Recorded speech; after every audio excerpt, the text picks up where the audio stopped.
এটা খুব জরুরি, কিন্তু এরা আমাকে ঢুকতে দিচ্ছে না। তুমি এই ভিখারির সঙ্গে কথা বলছো কেন? ওকে 50 টাকা দাও আর এখান থেকে সরিয়ে দাও। ঠিকভাবে কথা বলো, ও আমার স্ত্রী, বুঝলে? কি বলছে? দৃষ্টি, এটা কি তোমার স্বামী? আরে ঋষভ, সিরিয়াসলি ওর দিকে একবার তাকাও। তুমি ওর কথা বিশ্বাস করছো কেন? ওর অবস্থা দেখো, ওর পাশে দাঁড়াতেই আমার লজ্জা লাগছে। তুমি ভাবছো ও আমার স্বামী হতে পারে? হতে পারে ও দান চাইতে এসেছে। ওকে কিছু টাকা দাও আর বিদায় করো। এই লোকটা কখনোই আমার স্বামী হতে পারে না। স্যার, আমার ইউএস যাওয়ার ফ্লাইট আছে 30 মিনিটের মধ্যে। তোমার টিকিট দেখাও। স্যার, টিকিটটা ভেতরে আমার ম্যানেজারের কাছে আছে। এই যে, বেরিয়ে যাও। এটা কোনো বাস স্ট্যান্ড না, এটা এয়ারপোর্ট। কেউ এমনিই ঢুকতে পারে না।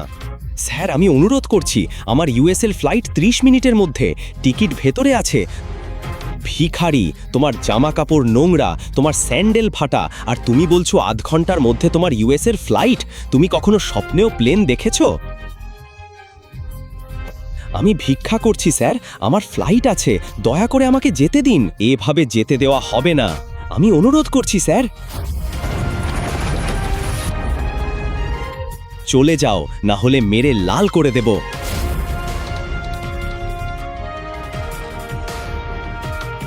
ও হ্যালো। ঠিক তখনই শিবমের স্ত্রী দৃষ্টি, যে শহরের সবচেয়ে ধনী পরিবারের মেয়ে, তার স্বামী শিবমকে সিআইএসএফ গার্ডের সামনে কাকুতি মিনতি করতে দেখে। শিবম আর দৃষ্টি কেবল নামমাত্র স্বামী স্ত্রী ছিল। দৃষ্টির দাদু জোর করে তাদের বিয়ে দিয়েছিলেন। তারপর শিবম ওদের বাড়িতে এসে এক প্রকার চাকর ও জামাই হিসাবে থাকতে শুরু করে।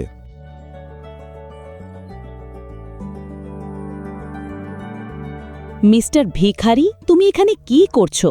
তুমি জানো তো আমার গুরুত্বপূর্ণ ইনভেস্টররা এখানে আসছেন। আমি তাদের স্বাগত জানাতে এসেছি। আমি এখানে কোনো নাটক চাই না। তাই তুমি যেটার জন্য এখানে এসেছিলে সব ফেলে দাও এবং এখান থেকে চলে যাও। এটা খুব জরুরি, কিন্তু এরা আমাকে ঢুকতে দিচ্ছে না।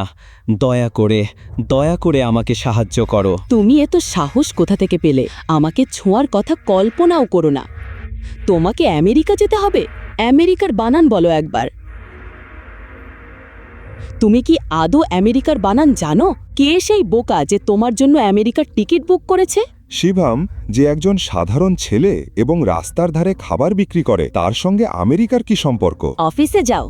আমি ইনভেস্টরদের নিয়ে অফিসে যাচ্ছি। ওদের জন্য সকালের খাবারটা রেডি করে রেখো। কোনো ঝামেলা করার আগে একবার ভাবো, না হলে দেশ ছাড়ার তো প্রশ্নই ওঠে না। এই শহর আর তোমার ঘর ছাড়ার আগেও 100 বার ভাবতে হবে। আমি তোমার জীবনটা আরও দুর্বিষহ করে তুলব। এটাই আমার শেষ বার্তা। এটা খুব জরুরি। ঠিক তখনই দৃষ্টির বিজনেস পার্টনার ঋষভ তাকে জিজ্ঞেস করল, তুমি এই ভিখারির সঙ্গে কথা বলছো কেন? ওকে 50 টাকা দাও আর এখান থেকে তাড়িয়ে দাও। ঠিকভাবে কথা বলো, ও আমার স্ত্রী, বুঝলে? কি বলছে ও? দৃষ্টি, এটা কি তোমার স্বামী? ঋষভের এই প্রশ্ন শুনে দৃষ্টি কয়েক সেকেন্ডের জন্য চুপ করে যায়, কিন্তু তারপর অনেক সাহস নিয়ে এসে জবাব দেয়, আরে ঋষভ, সত্যি বলছি, ওর দিকে একবার তাকাও। তুমি ওর কথা বিশ্বাস করছো কেন? ওর অবস্থা দেখো, ওর পাশে দাঁড়াতেই আমার লজ্জা লাগছে। তুমি ভাবছো ও আমার স্বামী হতে পারে? হতে পারে ও দান চাইতে এসেছে। ওকে কিছু টাকা দাও আর বিদায় করো। এই লোকটা কখনোই আমার স্বামী হতে পারে না। শিবম প্রথমবার দৃষ্টিকে শহরের হাসপাতালেই দেখেছিল, যখন সে তার মা মৃণালের চিকিৎসার জন্য সেখানে গিয়েছিল। একজন ধনী মেয়ে, যার যা কিছু দরকার সব কিছু আছে, তবুও সে তার সমস্ত বিলাসিতা ছেড়ে প্রতিদিন ক্যান্সার রোগীদের সঙ্গে সময় কাটাত। দৃষ্টি সমস্ত রোগীদের জড়িয়ে ধরত এবং রোগীরাও দৃষ্টিকে ভালোবাসা দিত। তারা আশীর্বাদ দিত তাকে। আর যখন শিবম ওকে দেখেছিল, তখন তার উদারতা ওর হৃদয় ছুঁয়ে গিয়েছিল। সেই মুহূর্তেই শিবম তার হৃদয় দিয়ে ফেলেছিল দৃষ্টিকে। কে জানতো, ভাগ্য একদিন সত্যিই তাদের একসাথে নিয়ে আসবে।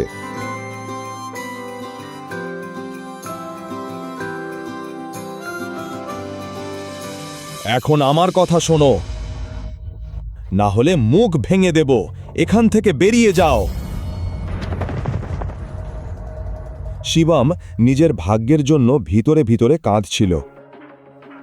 ও সেখান থেকে চলে যেতে যাচ্ছিল, ঠিক তখনই একটি কালো গাড়ি এয়ারপোর্টে এসে দাঁড়ায়, যেখান থেকে শহরের সবচেয়ে বড় ব্যবসায়ী নিতিন রায়জাদা বেরিয়ে আসেন। তার চোখ সরাসরি শিবমের উপর পড়ে এবং ওকে দেখেই তিনি ওর দিকে দৌড়ে যান। শিবম, আপনি? স্যার, আপনি আমাকে চিনতে পেরেছেন? মিস্টার রায়জাদাকে চেনে না এমন কেউ ছিল না, কিন্তু ওনাকে শিবমের সঙ্গে কথা বলতে দেখে দৃষ্টি এবং ঋষভ দুজনেই অবাক হয়ে যায়। এমন বড়লোক লোকটা ওই ভিখারিকে কিভাবে চিনতে পারে? আমিও সেটাই ভাবছি। মিস্টার রায়জাদা প্রায় 5,000 কোটি টাকার সম্পত্তির মালিক, তাহলে উনি ওই ভিখারির সঙ্গে কথা বলছেন কেন? নিশ্চয়ই ও ওনার ড্রাইভার হবে। হ্যাঁ, এসো, তাড়াতাড়ি এসো।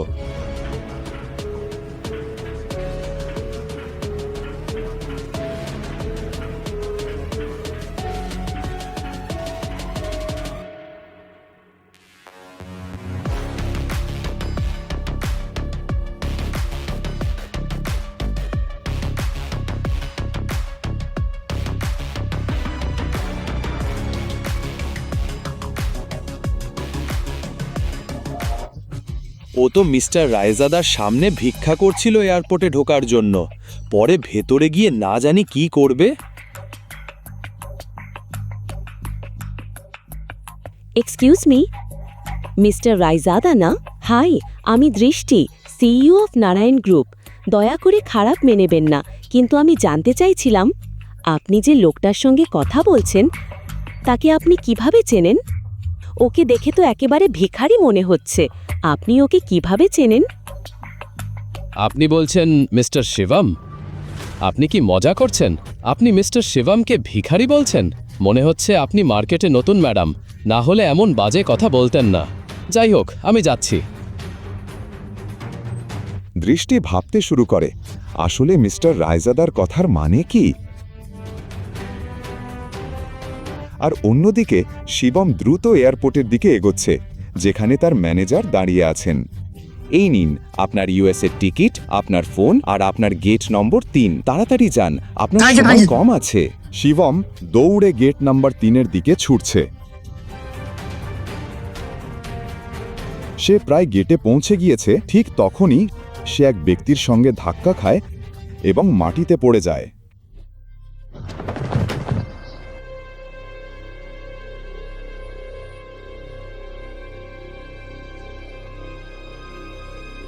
স্যার, আপনি ঠিক আছেন? তুমি কি অন্ধ?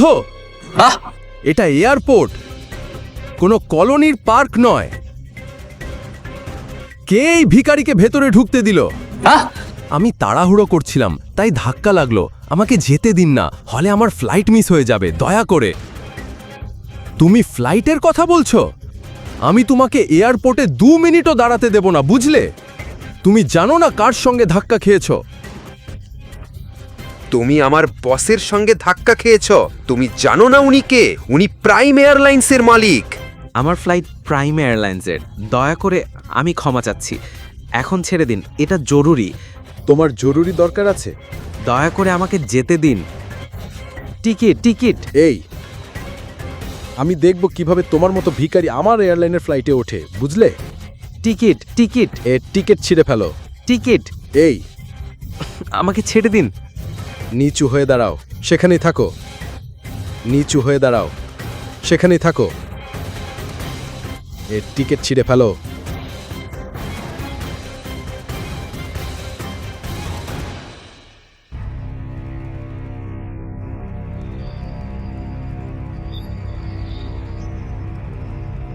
সাবধান হয়ে থেকো, বুঝেছো? চলো বেরিয়ে পড়ো।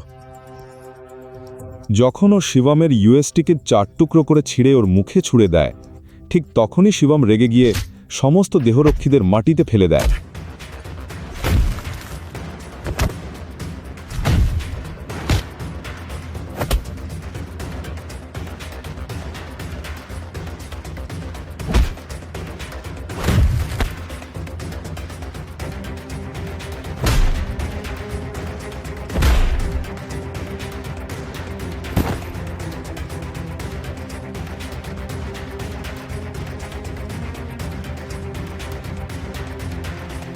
এত সাহস তোদের?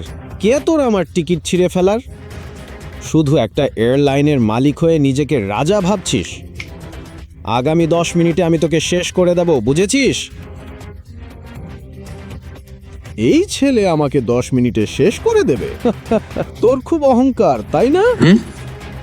আয়, আমি এখানেই দাঁড়িয়ে আছি, দেখি তো কি করতে পারিস। এরকম অনেককে দেখেছি আমি। হ্যালো, শুনুন আমার কথা। ইয়াং মাস্টার, এই পাশে।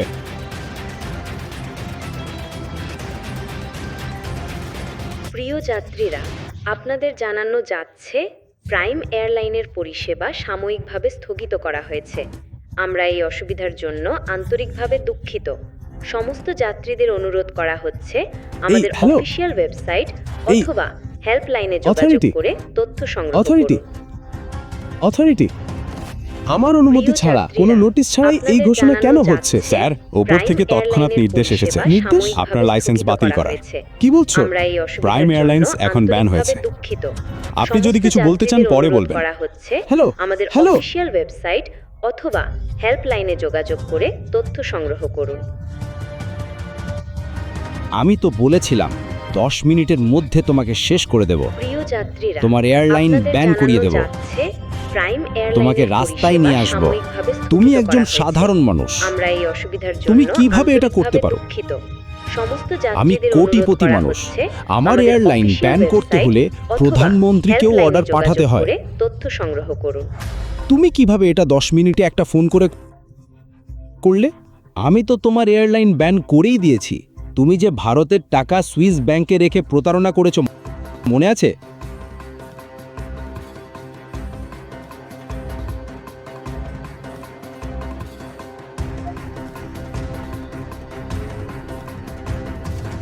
এই মুহূর্তে তোমাকে জেলে পাঠাতে পারি, কিন্তু আমার জরুরি কাজ আছে, তাই ছেড়ে দিচ্ছি। না হলে তোমার হাতেই একটা ভিক্ষার থালা দিতাম আর তোমাকেই ভিক্ষা করতে বাধ্য করতাম।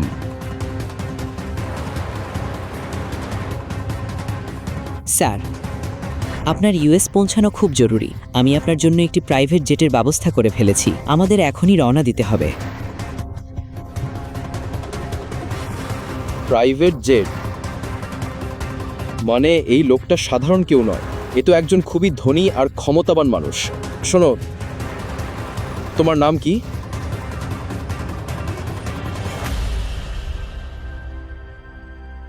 তোমার নাম কি?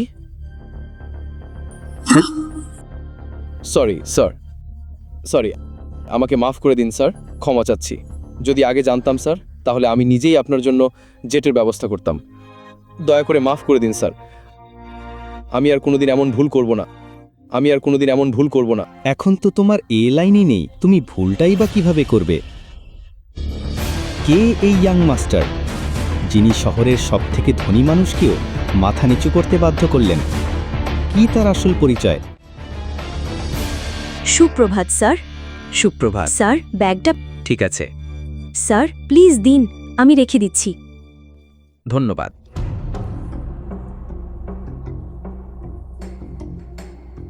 সেই সময়ে এক কল আসে আমেরিকা থেকে।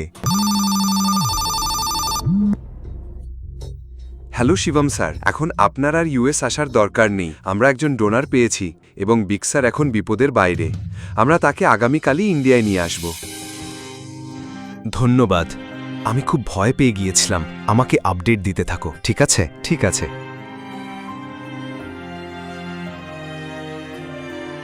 শিবম কোনো দুশ্চিন্তা ছাড়াই এরপর থেকে বেরিয়ে এলো।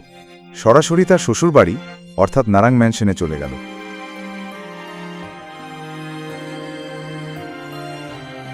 শিবম প্রতিদিনের মতো দৃষ্টির অফিসে গেল, নিজের চিন্তায় ডুবে থাকা অবস্থায়। তার হাতে দৃষ্টির জন্য লাঞ্চ ব্যাগ, কানে ইয়ারফোন। সুপ্রভাত মিশ্রমা, আজ আপনি কেমন আছেন? আজকের দিনটা খুবই সুন্দর, তাই না? হ্যালো, আপনি কেমন আছেন? আপনি এটা কি? আপনি এত টেনশনে কেন? আপনি সারাক্ষণই চাকরের মতো কাজ করে যাবেন নাকি একটু নিউজটাও দেখবেন? আপনি এত বড় ব্যবসায়ীর জামাই, অথচ ব্যবসা সম্পর্কে কিছুই জানেন না। কি হয়েছে যেটা আমি জানি না? নিউজটা দেখুন। সরকারি টেন্ডার না পাওয়ার কারণে নারাং ইন্ডাস্ট্রিজ বড় ধাক্কায় পড়েছে। নারাং ইন্ডাস্ট্রিজ ভেন্টিলেটরে চলছিল। এই 200 কোটির সরকারি টেন্ডার থেকে অনেক আশা ছিল, কিন্তু এই টেন্ডার পেয়ে গেছে কাপুর ইন্ডাস্ট্রিজ। দৃষ্টি কিভাবে বাঁচাবে নারাং ইন্ডাস্ট্রিজ এবং তার পড়তে থাকা শেয়ার? ঋষভ ছিল দৃষ্টির বিজনেস পার্টনার, যদিও সে দৃষ্টির জীবনসঙ্গী হতে চেয়েছিল, কিন্তু দৃষ্টির দাদু তাকে জোর করে বিয়ে দিয়ে গেলেন এক গরিব রাস্তার ছেলের সঙ্গে, শিবমের সঙ্গে, যে রাস্তার পাশে কুলচা বিক্রি করত। আর তারপর দৃষ্টির দাদু মারা গেলেন। ব্যবসা বাঁচাতে দৃষ্টির বাবা অখিল নারাং অনেক চেষ্টা করেছিলেন, কিন্তু তিনি কোম্পানিকে সামলাতে পারেননি।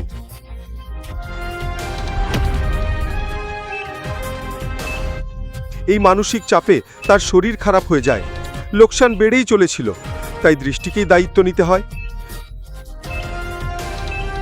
যদিও চাইলে ঋষভ তার বাবার বন্ধু মিস্টার নারায়ণের সাথে কথা বলে দৃষ্টিকে সাহায্য করতে পারত, কিন্তু দৃষ্টির সঙ্গে এনগেজমেন্ট ভেঙে যাওয়ার পর সে ঠিক করেছিল সে দৃষ্টিকে আর কখনো সাহায্য করবে না। দৃষ্টি পুরো চুপচাপ বসেছিল। সে যে কোনো মূল্যে কোম্পানিটাকে বাঁচাতে চায়। আমরা টেন্ডার হারানোর পর সব ইনভেস্টর পিছিয়ে গেছে। এই ব্যালেন্স শিটটা দেখুন, আমাদের হাতে কিছুই নেই। তারা এখন আর আমাদের ওপর ভরসা করে না। এভাবে চলতে থাকলে আমাদের কোম্পানি দেউলিয়া হয়ে যাবে। না না না না না না, এটা হতে পারে না। আমি এটা হতে দিতে পারি না। এই কোম্পানি শুধুমাত্র একটি কোম্পানি নয়, দাদু অনেক কষ্ট করে এটা তৈরি করেছেন। নারং গ্রুপ অফ কোম্পানি শুধু ভারতে নয়, বিদেশেও কঠোর পরিশ্রমের মাধ্যমে প্রতিষ্ঠিত হয়েছে। দাদু এই কোম্পানিটা নিজের পরিশ্রমে সফল করেছিলেন। আমাদের একটা ভুলের জন্য বা শুধু এই কারণে যে আমরা কিছু করতে পারিনি, আমি আমার দাদুর কষ্টের ফল নষ্ট হতে দিতে পারি না। আমাদের কিছু একটা করতেই হবে। আমি এই কোম্পানিটা হারাতে পারি না, এটা কোনো অপশানই না। আপনারা সবাই দয়া করে কিছু ভাবুন। হয়তো আপনাদের কোনো আইডিয়া আছে, কোনো না কোনো সমাধান নিশ্চয়ই থাকবে, শুধু সেটা খুঁজে বের করতে হবে। প্রিয় দৃষ্টি, তোমার দাদুর সময় থেকেই আমাদের কিছু বিশ্বস্ত ব্যবসায়িক সঙ্গী ছিল, যাদের সঙ্গে আমরা বহুদিন ধরে ব্যবসা করতাম, কিন্তু তার মৃত্যুর পর এবং ঋষভের নির্দেশে আমরা তাদের সঙ্গে লেনদেন বন্ধ করে দিয়েছিলাম। তুমি যদি বলো, আমি তাদের সঙ্গে মার্জারের ব্যাপারে কথা বলতে পারি। না রাজা কাকা, এটা কোনো অপশন নয়। আর যেভাবে আজকের খবর বেরিয়েছে তাতে আমি মনে করি না কেউ আমাদের সাহায্য করতে পারবে। মোহিত, অন্য কোনো অপশন দেখি আমরা। এদিকে দেখি আমরা আর কি করতে পারি। রাজা মাউলি ওরফে রাজা কাকা ছিলেন দৃষ্টির দাদুর পুরনো বিশ্বস্ত লোক, কিন্তু এখন তিনি কেবল নামমাত্র কোম্পানির অ্যাডভাইজার। নারাং ইন্ডাস্ট্রিজ এবং তার পড়ে যাওয়া শেয়ার। হ্যালো, হ্যাঁ ম্যাম, আমি ফাইলগুলো নিয়ে আসছি। আমাদের বিশেষজ্ঞদের থেকে আমরা জানব নারাং ইন্ডাস্ট্রিজের ভবিষ্যৎ কি, কিভাবে দৃষ্টি বাঁচাবে নারাং ইন্ডাস্ট্রিজ এবং তার পড়ে যাওয়া শেয়ার। ভিশন।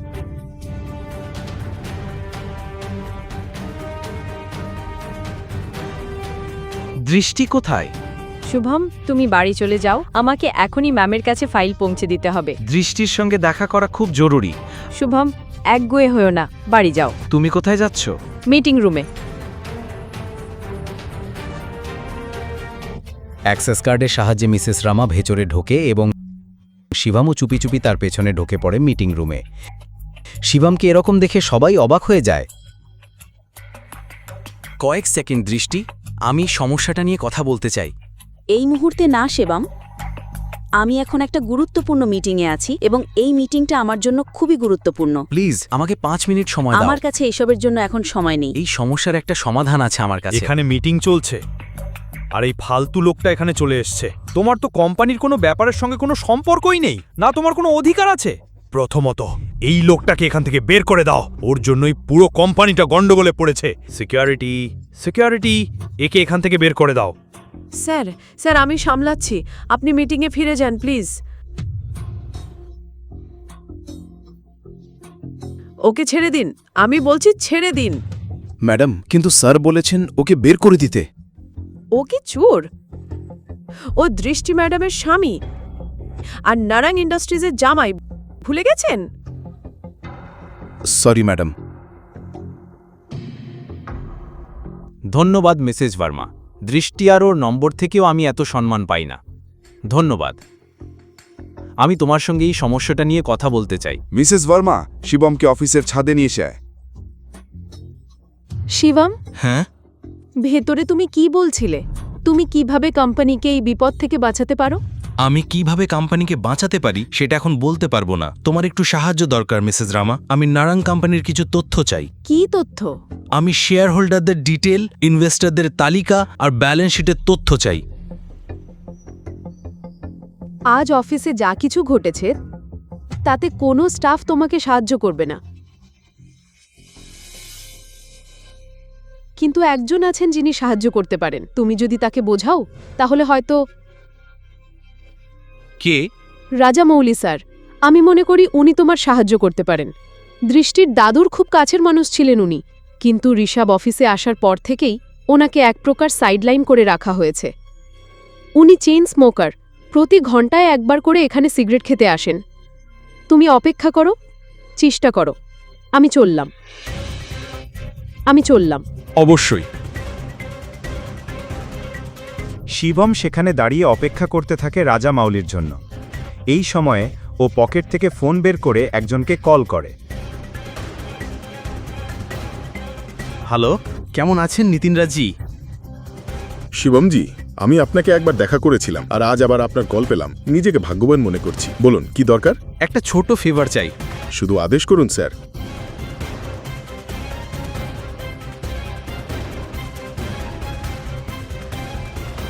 ডিটেলটা তাড়াতাড়ি দিন আর কল ব্যাক করুন। ওকে, বাই।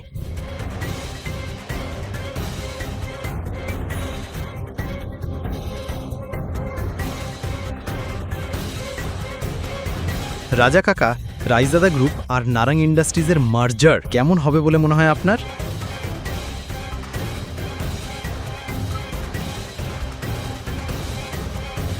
রায়জাদা, ওদের কথা তুমি কিভাবে জানলে? ওরা আমাদের পুরনো ব্যবসায়িক পার্টনার ছিল। শিবম, তুমি ওদের সম্পর্কে কি জানো? এরপর শিবম এমন কিছু বলল রাজা কাটাকে, যেটা শুনে উনি চমকে উঠলেন। উনি সিগারেট ফেলে দিয়ে শিবমকে নিয়ে গেলেন কনফারেন্স রুমে।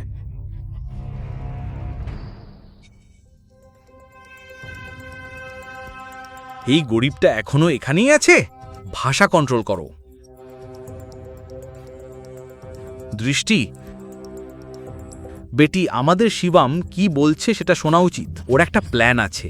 প্ল্যান? রাস্তার ছেলে, আমি এই কোম্পানিতে তোমার চেয়েও বেশি বছর কাজ করেছি। এই কথোপকথনের মাঝে দৃষ্টি গভীর চিন্তায় পড়ে যায়।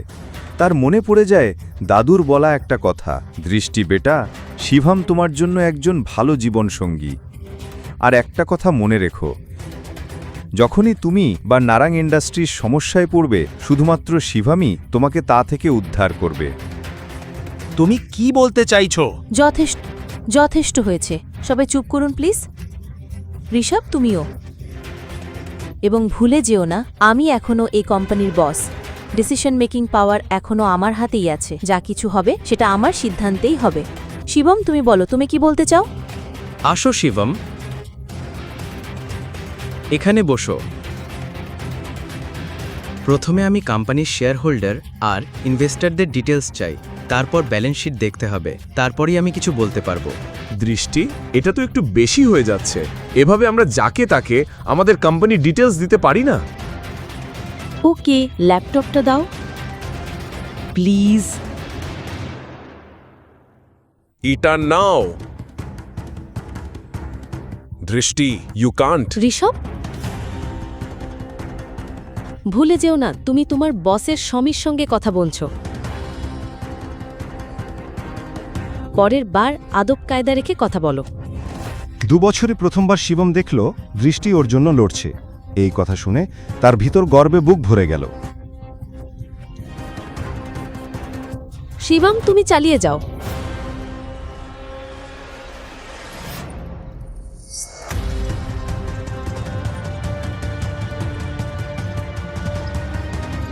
ব্যালেন্স শিটে কিছু লেনদেন নিয়ে আমার সন্দেহ হচ্ছে। যেভাবে ইনভেস্টররা কোম্পানি ছেড়ে চলে যাচ্ছে তার একটা প্যাটার্ন আছে। এখানে নিশ্চয়ই কোথাও সমস্যা আছে। কি বাজে কথা বলছো তুমি? বাজে কথা বলা বন্ধ করো আর বলো শেয়ার পড়া কিভাবে থামানো যাবে। আমাদের কোম্পানির সব শেয়ার ব্যাক করে নিতে হবে। সিম্পল। বাহ, দারুণ। নতুন আইডিয়া নাকি? মোহিত চুপ কর। তুমি কি ভাবো আমরা কোনোদিন এটা ভাবিনি? শান্ত হও। শিবম, আমাদের কাছে ফান্ড কোথায়? আমাকে 1 মিনিট দাও, শুধু 1 মিনিট ব্যাস। এটা বলেই শিবম ফোন থেকে একটা নাম্বার ডায়াল করে, আর তারপর ফোনে যা বলল সেটা শুনে সবাই স্তব্ধ হয়ে গেল। ঋষভ আর মোহিতের চোখ কপালে। ভালো করে শুনুন আমার কথা। প্রথমত, রায়জাদা থেকে নারাং ইন্ডাস্ট্রিজের সঙ্গে সঙ্গে 500 কোটি ট্রান্সফার করুন। দ্বিতীয়ত, রায়জাদা গ্রুপ আর নারাং ইন্ডাস্ট্রিজের মধ্যে মার্জারের ঘোষণা দিন। আর হ্যাঁ, শেষ কথা, কাপুর ইন্ডাস্ট্রিজের সব শেয়ার সঙ্গে সঙ্গে কিনে নিন। দৃষ্টি এত বড় বড় কথা শিবমের মুখে শুনে হতবাক হয়ে যায়। বিশ্বাসই করতে পারছিল না যে তার ঘরোয়া স্বামী নারাং ইন্ডাস্ট্রিজের মতো কোম্পানিকে এত বড় গ্রুপের সঙ্গে মার্জ করে দিয়েছে। শিবম, তুমি কে? ব্রেকিং নিউজ, এই মুহূর্তে বড় খবর আসছে। রায়জাদা গ্রুপ ঘোষণা করেছে ইন্ডাস্ট্রিজের সঙ্গে মার্জার। এই ঘোষণায় নারাং ইন্ডাস্ট্রিজ আবার তলানি থেকে শীর্ষে উঠে এসেছে। নারাং ইন্ডাস্ট্রিজের মতো একটি কোম্পানির রায়জাদা গ্রুপের সঙ্গে যুক্ত হওয়া একটি বড় ব্যাপার, এবং এটা খুবই লাভজনক প্রমাণিত হয়েছে।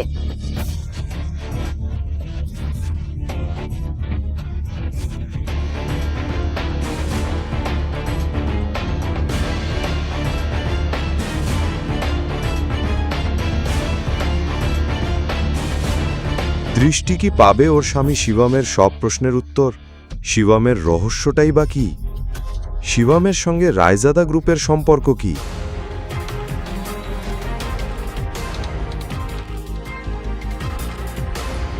একটা টাকার জন্য যিনি হাহাকার করতেন, সেই শিবম কিভাবে দেউলিয়া হয়ে যাওয়া নরং ইন্ডাস্ট্রিজকে আবার 500 কোটি টাকার সংস্থায় পরিণত করল?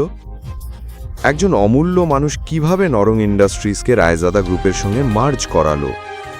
নরং ইন্ডাস্ট্রিজ দেউলিয়া হওয়ার পেছনে ঋষভের কোনো ষড়যন্ত্র ছিল কি? এই যে সবকিছু এখনো ঘটল তা একেবারে জাদুকরী স্বপ্নের মতো ছিল। কিন্তু একটা বিষয় আছে যা শিবম এখনো সবার চোখের আড়ালে লুকিয়ে রেখেছে। এটা ছিল তার অন্তর্নিহিত শক্তি, যা শিবম বহুদিন ধরে আবিষ্কার করার চেষ্টা করছিল। শিবম সেখান থেকে বেরিয়ে গিয়ে একটি বিয়েতে গেল, যেখানে তার সঙ্গে দেখা হলো করণের, যে ছিল দৃষ্টির কাজিন। সে কখনো শিবমকে অপমান করা থামায়নি। শিবম আর তার মধ্যে প্রচুর উত্তেজনা ছিল। অনেক দিন ধরে এই ঝগড়াঝাটি চলছিল, কিন্তু সেদিন শিবম করণকে আবার অপমান করল। সে এটা তার আত্মীয়দের সামনে করেছিল এবং তারপর সেখান থেকে বাড়ি চলে গেল। করণ নিজের রাগ গিলে নিল এবং সে ঠিক করল যে শিবমকে ছেড়ে দেবে না। অন্যদিকে খাবার শেষ করে শিবম নিজের থালা বাসন ধুস বিছানায় বিশ্রাম করতে বসল।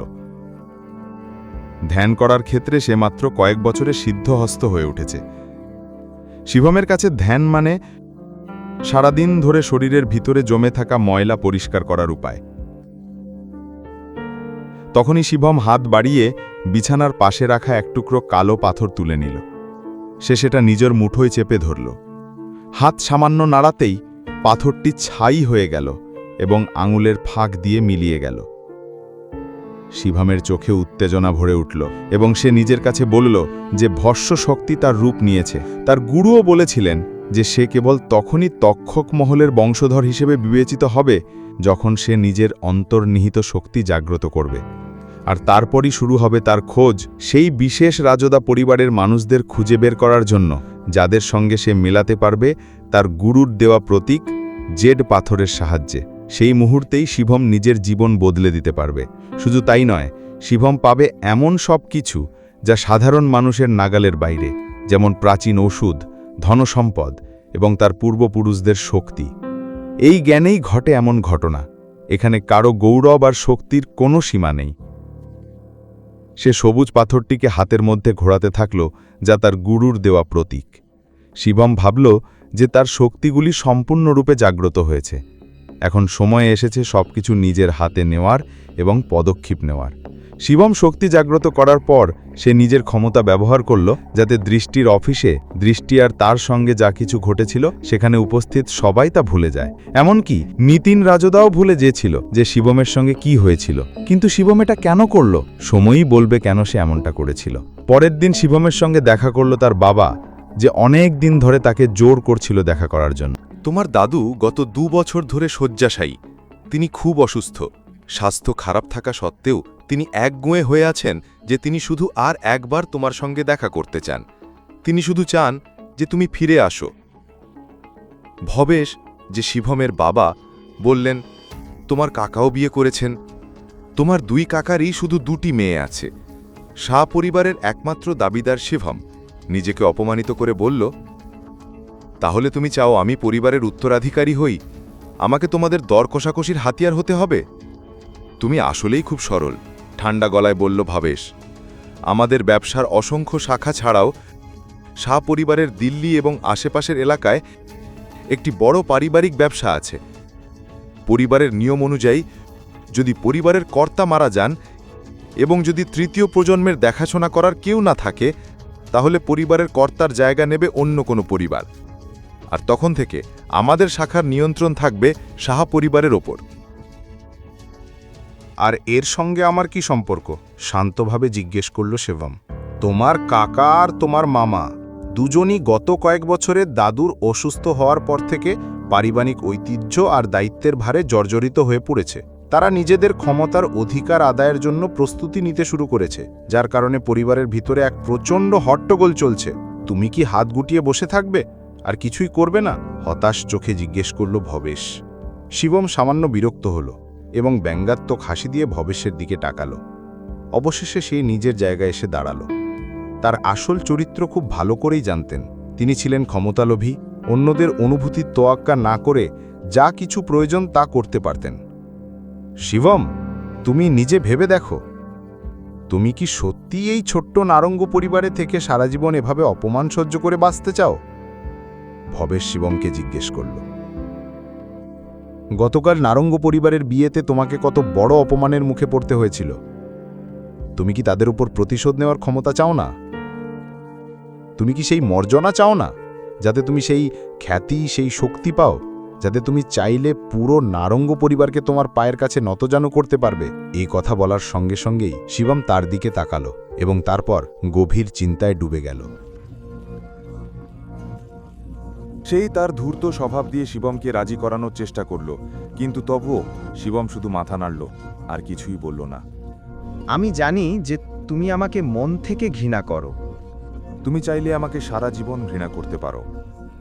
যদি তুমি আমাকে তোমার বাবা হিসেবে মেনে নিতে না চাও, তবে সেটাও করো না, গম্ভীরভাবে বলল ভবেশ। শুধু একটা কাজ তোমাকে করতে হবে, সেটা হলো সাহা পরিবারে ফিরে এসে তোমার দাদুকে স্বীকার করা।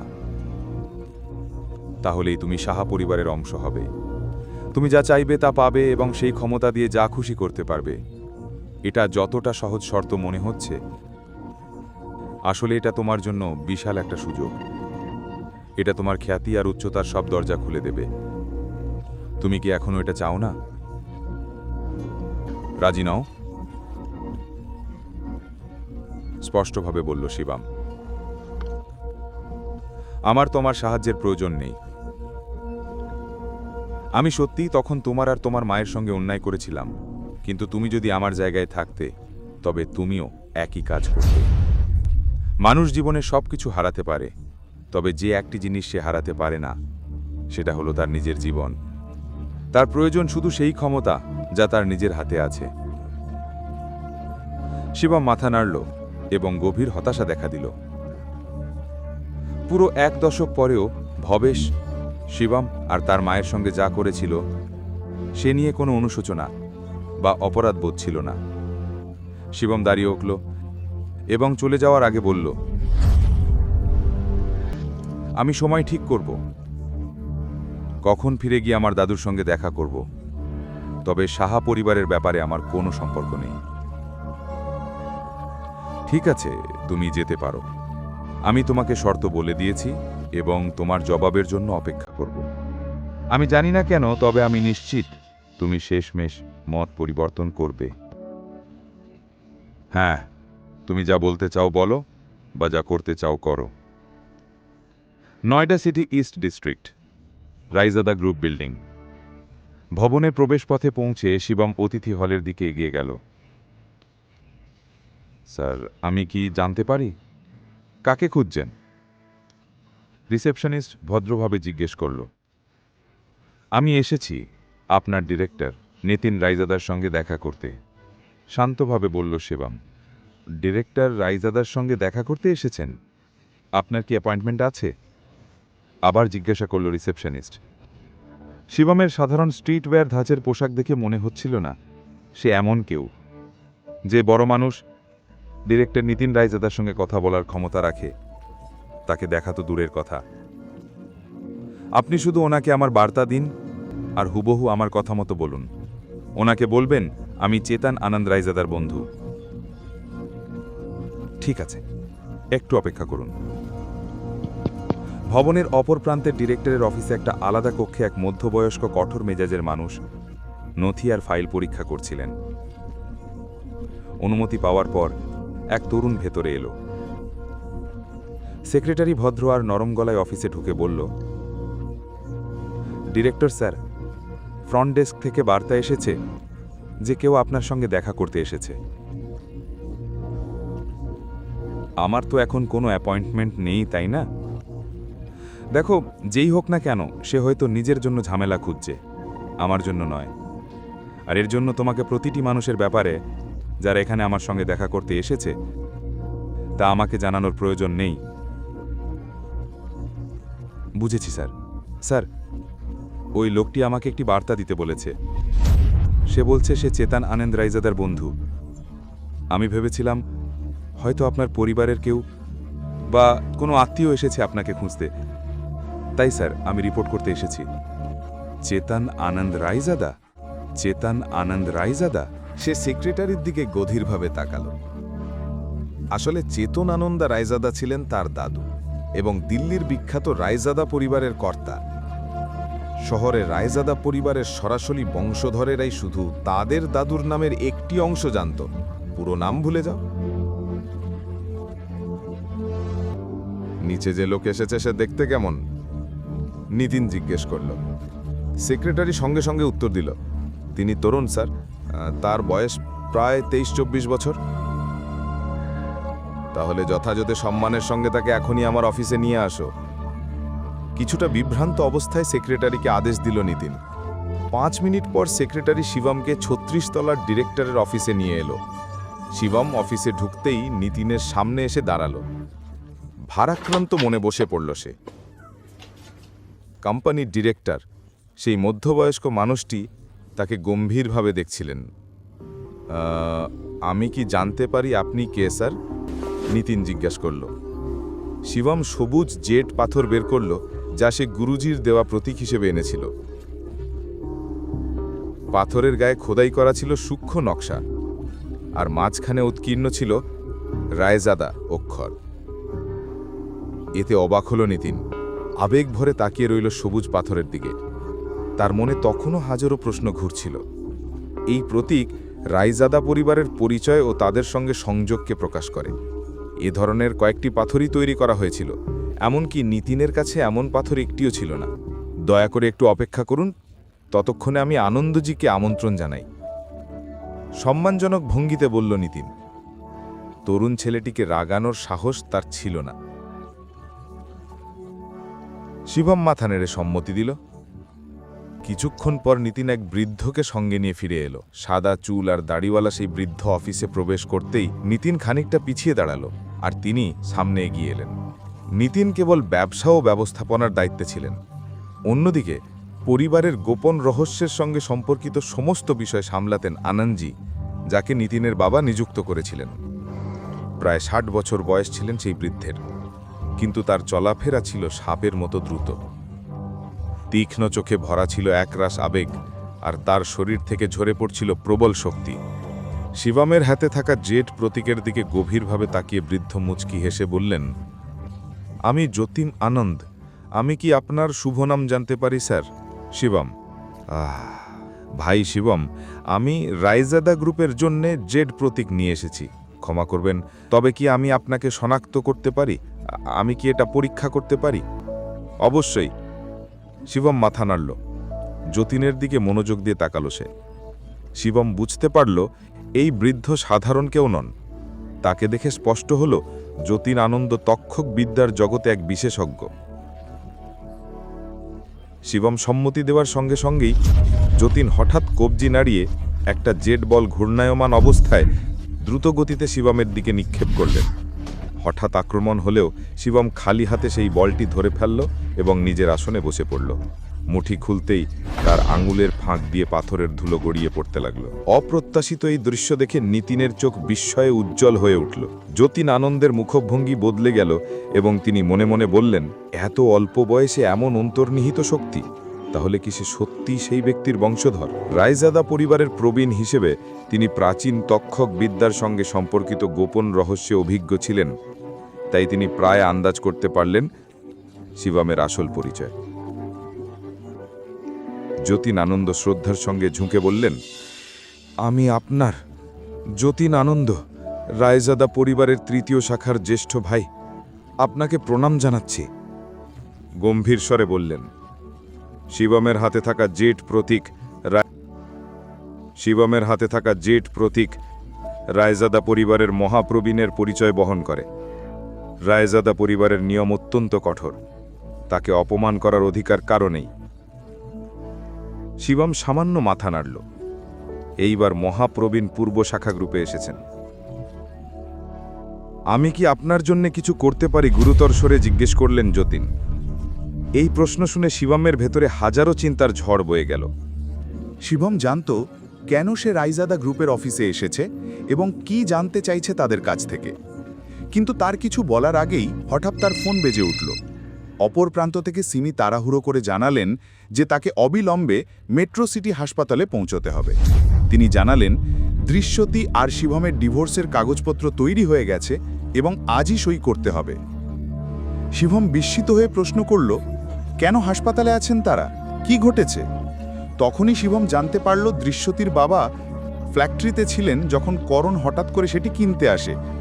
সেখানে এক গোলযোগ হয় আর তাতেই অখিল আহত হন। শুধু তিনি নন, করণ এবং দৃশ্যতিও আহত হয়েছিল। তর্ক-বিতর্ক চলাকালীন দৃশ্যতি অজ্ঞান হয়ে যায়। করণ ক্রোধে ফুঁসছিল এবং ঋণের দায় শোধ করতে জোর করে তাদের বাড়ি বিক্রি করাতে চাইছিল। তবে এক শর্তে করণ ছেড়ে দিতে প্রস্তুত ছিল। দৃশ্যতিকে শিবমকে ডিভোর্স দিতে হবে। অসহায় সিমি কান্নায় ভেঙে পড়ে অনুরোধ জানালেন শিবম যেন ডিভোর্সে রাজি হয়। ফোন নামিয়ে রাখতেই শিবমের মুখ একেবারে নিরাবেগ হয়ে গেল, কিন্তু মনে জেগে উঠল প্রবল ঝড়। দৃশ্যতি অজ্ঞান হয়েছে, এই খবর যেন তার ভিতরে আগুন জ্বেলে দিল। চোখে মুখে এমন রাগ ফুটে উঠল যা আগে কেউ কখনো দেখেনি। মুহূর্তেই সে আদেশ দিল, একদিনের মধ্যে নারাং সাম্রাজ্য দেউলিয়া হয়ে যাবে। তার লোকেরা সম্মান জানিয়ে মাথা নাড়ল। দিল্লির সবচেয়ে বড় মেট্রো সিটি হাসপাতালের 608 নম্বর কক্ষে শিবম পৌঁছল দ্রুত পদক্ষেপে। ভেতরে ঢুকতেই সিমি ক্ষোভে তাকে দোষারোপ করতে লাগলেন। তার মতে করণের সাথে শিবমের বিরূপ আচরণের ফলেই আজ সব কিছু ঘটছে। কিন্তু শিবম নির্বাক রইল, কোনো উত্তর দিল না। তার দৃষ্টি গিয়ে থামল হাসপাতালের বিছানায় শুয়ে থাকা শ্বশুর অখিল নারাঙের ওপর। অখিল ব্যথার কণ্ঠে জানালেন, ব্যথা ভেতরে, ভয়ের কিছু নেই। পাশে বসা দৃশ্যতি নিজের ক্লান্ত কণ্ঠে আশ্বস্ত করল, সে ঠিক আছে। কিন্তু শ্রমিকদের সঙ্গে তর্ক বিতর্কে তার বাবা মার খেয়েছেন। সেই কথা শুনে শিবমের হৃদয় আবারও ক্রোধে ভরে উঠল। নিজেকে শান্ত করে সে জানতে চাইল আসলে ফ্যাক্টরিতে কি ঘটেছিল। সিমি তখন জানালেন করণ কিভাবে যেন ফ্যাক্টরির ক্রেডিটারদের অধিকার পেয়ে গিয়েছিল এবং সবচেয়ে বড় ঋণদাতা হয়ে উঠেছিল। তারপর সে শ্রমিকদের দিয়ে মেশিন ভাঙতে লাগল। সিমি আর দৃশ্যতি থামানোর চেষ্টা করলেও করণ কেবল হেসেছিল। শেষমেশ ফ্যাক্টরির সব মেশিন সরিয়ে নিল। এখন ফ্যাক্টরি নেই, আর অচিরেই বাড়িটাও ধ্বংস হয়ে যাবে। সিমির অভিযোগ সব কিছুর জন্য দায়ী শিবম। করণ বলেছে যদি ডিভোর্স হয় তবে সে রেহাই দেবে, আর সিমি রাজিও হয়ে গেছে। তার ইচ্ছা শিবম যেন তৎক্ষণাৎ কাগজে সই করে। অখিল তখনই সবার সামনে গভীর দীর্ঘশ্বাস ফেলে বললেন, শিবমকে আর দোষারোপ করা ঠিক নয়। আসল ব্যর্থতা তার নিজের। তিনি পরিবারকে রক্ষা করতে পারেননি। নিজের ভাইয়ের ছেলে করণ আজ তাদের ধ্বংস করতে উঠে পড়েছে। তাই যদি সব হারাতেই হয় তবে তিনি প্রস্তুত। ফ্যাক্টরি ছেড়ে দিয়ে দিল্লি থেকে চলে যাবেন। অন্তত শত্রুর মুখ আর দেখতে হবে না। অখিলের এই কথায় সিমিও নীরব হয়ে গেলেন। ঠিক তখনই বাইরে থেকে ভেসে এলো এক তাচ্ছিল্যের হাসি। করণ এসে হাজির হলো যেন ভাঙা পরিবারের ওপর নিজের বিজয় ঘোষণা করতে। করণ সেদিন পঞ্চম কাকিমা আর পঞ্চম কাকাকে উদ্দেশ্য করে ব্যঙ্গাত্মকভাবে কথা টেনে বলতে লাগলো। তার উদ্দেশ্য ছিল একটাই, তাদের আরও উস্কে দেওয়া। সে দাবি করল যদি আজ সে না ছুটে আসতো তবে ফ্যাক্টরির শ্রমিকরা অখিলকে প্রাণেই মেরে ফেলত। দৃশ্যটি আর সহ্য করতে পারল না। তার মনে হলো সব বিশৃঙ্খলার আসল কারিগর করণ নিজেই, অথচ এখন নকল নায়কের মতো আচরণ করছে। রাগে ফেটে পড়ল। পরিবারের কেউই করণের অতিরিক্ত বুদ্ধিদীপ্ত ভান আর সহ্য করতে পারছিল না। করণ তখন দীর্ঘশ্বাস ফেলে বলল, এই পরিবার অকৃতজ্ঞ। সে দাবি করল তার ইচ্ছা ছিল অখিলের সব ঋণ মিটিয়ে দেওয়া, আর এতে যদি সে না থাকতো হয়তো অখিল আজ জীবিতই থাকতেন না। নরম গলায় করণ বোঝানোর চেষ্টা করল যে সে কেবল সাহায্য করছে, কিন্তু তার এই অভিনয় আর কেউ মেনে নিতে পারল না। মুখ বন্ধ করো আর এখান থেকে দফা হয়ে যাও। করণ দৃষ্টি রাগে কাঁপতে কাঁপতে চিৎকার করল, আমি দফা হয়ে যাব, কিন্তু পরে যেন এটা না বলো অখিল আঙ্কেল যে আমি তোমার পরিবারকে একটা সুযোগ দিইনি। আসলে তোমাদের তো কৃতজ্ঞ হওয়া উচিত, কিন্তু তোমরা সেটা মানছ না। তাই আমি কালই ঋণদাতাদের অধিকার ছেড়ে দেব। তখন তোমরা সবাই ধ্বংস হয়ে যাবে। লোন আর পাওনাদাররা তোমাদের পিছু ছাড়বে না যতদিন তোমরা বেঁচে আছো। তুমি বাজে কথা বলছো। কারখানা, বাড়ি আর গয়না বন্ধক রেখে আমরা আমাদের সব ঋণ শোধ করতে পারবো। তাহলে ঋণদাতারা আমাদের পেছনে লাগবে কেন? দৃষ্টি প্রশ্ন করল। করণ গর্বভরা হাসি দিয়ে উত্তর দিল, ওই নিকৃষ্ট জুয়েলারি প্রসেসিং ফ্যাক্টরির সব যন্ত্রপাতি ভেঙে গেছে। 1 কোটির দাম নেই, ওগুলো বন্ধক রাখবে কোথায়? তার ওপরে তোমাদের এখনো সাইডের ধসের হিসাব দিতে হবে। সেটা যদি সঠিকভাবে মেটানো না হয় তবে অখিল আঙ্কেলের বিরুদ্ধে প্রতারণার অভিযোগও আনা যেতে পারে, আর হ্যাঁ, জেলও হতে পারে। শিবম তখন শান্ত অথচ নিরাবেগভাবে জানালো, যথেষ্ট হয়েছে, করণকে এবার চলে যেতে হবে। কিন্তু করণ হঠাৎই ক্রোধে ফেটে পড়ল। তার মুঠি শক্ত হয়ে উঠল এবং মুহূর্তেই শিবমের মুখের দিকে আঘাত হানতে উদ্যত হল। কিন্তু বজ্রগতিতে শিবম তার মুঠি থামিয়ে দিল, আর এক নিঃসঙ্গ ঘূর্ণিতে করণকে সম্পূর্ণ অসহায় করে দিল। করণ বিস্ময় আর ক্রোধে কাঁপতে কাঁপতে ফিসফিস করে উঠে দাঁড়ালো। তার চোখে বিষ ঝরে পড়ল। সে হুঁশিয়ারি দিল, শিবম তাকে স্পর্শ করার সাহস করেছে, আর এই পরিবারের কেউই আর রেহাই পাবে না। যেন এক অদৃশ্য প্রতিশোধের শপথ নিয়ে করণ দ্রুত পদক্ষেপে বেরিয়ে গেল। করণ চলে যেতেই কক্ষে নেমে এলো অস্বস্তিকর নীরবতা। সিমি আতঙ্কে কাঁপছিলেন। তার মনে হলো শিবম ভয়ানক ভুল করেছে। তিনি ভয় পেলেন এর ফল ভয়ঙ্কর হবে। করণ আর তার পরিবার তাদের ধ্বংস করে দেবে। আতঙ্কের সুরে তিনি বলতে লাগলেন, কি প্রয়োজন ছিল এরকম কাজ করার? এখন কি হবে তাদের? কে বাঁচাবে তাদের? শিবম তখন নিরাবেগ কণ্ঠে সবার উদ্দেশ্যে স্পষ্ট করে জানালো, এ বিষয়ে সে নিজেই ব্যবস্থা নেবে। তাদের আর ভয় পাওয়ার কিছু নেই। তার দৃঢ় কণ্ঠে ভরসা খুঁজে পেলেন পরিবারের বাকিরা। তবে সিমি বিদ্রুপ মিশ্রিত সুরে বললেন, শিবমের সে ক্ষমতা নেই। কিন্তু তার মুখোমুখি হতেই তিনি হঠাৎ যেন এক নতুন মানুষকে চিনলেন। শিবমের চোখে এমন শীতল অথচ অটল দৃঢ়তা ছিল যা তাকে কাঁপিয়ে দিল। মুখ খুলে আরও কিছু বলতে গিয়েও সিমি স্তব্ধ হয়ে গেলেন। এরপর শিবম কোমলভাবে দৃশ্যটির দিকে তাকাল। ভালোবাসায় ভরা দৃষ্টিতে তাকে আশ্বস্ত করল, যেন মৃদু স্পর্শে তাকে বিশ্বাস করালো যে কিছু খারাপ আর ঘটবে না, সে তার পাশে আছে। দৃশ্যটির মন তবুও দ্বিধায় ছিল, তবু এক অদ্ভুত উষ্ণতা তাকে ঘিরে ধরল। যেন প্রথমবারের মতো সে অনুভব করল শিবমের ওপর বিশ্বাস রাখা যায়। এখন প্রশ্ন একটাই, শিবম করণের ওপর হাত তোলার পর এর ফল ভোগ করবে কি দৃশ্যতির পরিবার, নাকি শিবম সত্যি তাদের রক্ষা করবে? কি হবে প্রথমবার যখন শিবম ব্যবহার করবে রহস্যময় তক্ষক বিদ্যা? নারাং পরিবার কি এবার দেখতে পাবে শিবমের সম্পূর্ণ ভিন্ন এক রূপ? আজ নারাং জুয়েলারি গ্রুপ বিল্ডিংয়ের ফ্লোরে এক অস্বাভাবিক অস্থিরতা দেখা গেল। স্টাফরা আতঙ্কিত অবস্থায় ছিল। কি হচ্ছে এটা? কর্পোরেশনে এত হইচই কেন? দাদা, এসব কি হচ্ছে? আমি গলফ খেলছিলাম, হঠাৎ করেই একের পর এক আমাদের বড় বড় ক্লায়েন্টদের ফোন আসতে শুরু করলো যে তারা নারাং গ্রুপের সাথে চুক্তি বাতিল করতে চায়। এর বাইরে আর কোনো কারণ নেই যে আমাদের কর্পোরেশন হঠাৎ এভাবে দুলে উঠবে। হঠাৎই নারাং পরিবারের বড় ভাই এবং নারাং গ্রুপের ডিরেক্টর জোরে কাশলেন সবার মনোযোগ আকর্ষণ করতে। সবাই ঝগড়া বন্ধ করো, আগে ব্যবসার কথা বলি। এই ধরনের সমস্যার সমাধানে সব সময় একটা না একটা পথ থাকে।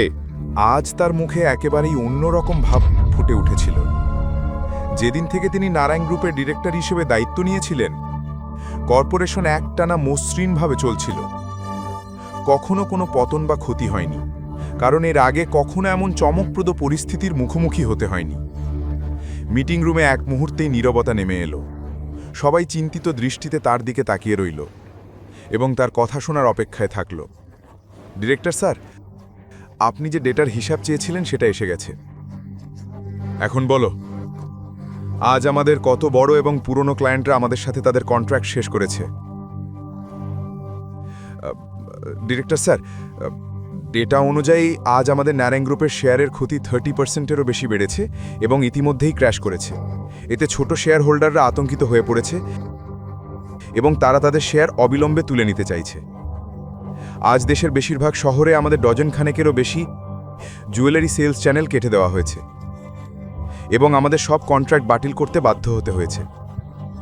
এর বাইরে পূর্বপ্রদেশ থেকে 20টিরও বেশি জুয়েলারি ও সম্পর্কিত কোম্পানি জুয়েলারি কমার্স অ্যাসোসিয়েশন এবং জেনারেল চেম্বার অফ কমার্সে অংশ নিয়েছে এবং তারা যৌথভাবে প্রকাশ্যে ঘোষণা করেছে যে তারা নারায়ণ গ্রুপের সাথে কোনো সহযোগিতায় নেই।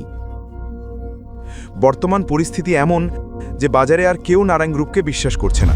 তার মুখ ফ্যাকাশে হয়ে গেল, যেন তিনি কোনো ভূত দেখেছেন।